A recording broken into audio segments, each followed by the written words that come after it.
Hi friends, ഇന്ന് നമ്മൾ ബീനും ഗോണും വെച്ച് രണ്ട് സെൻറ്റൻസുകൾ നോക്കാം. ഒന്നാമത്തെ sentence, he has gone to Mumbai. Second one, he has been to Mumbai. ഈ രണ്ട് സെൻറ്റൻസുകൾ തമ്മിലുള്ള വ്യത്യാസം എന്താണെന്ന് അറിയുമോ കൂട്ടുകാരെ?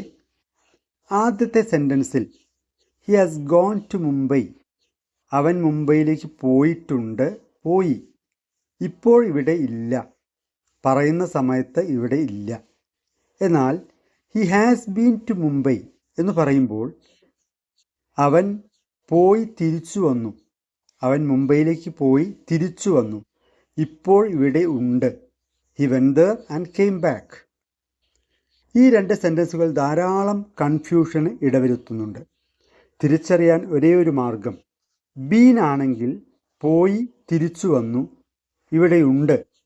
ഗോൺ ആണെങ്കിൽ പോയി ഇവിടെ ഇല്ല. ഓക്കെ അല്ലേ?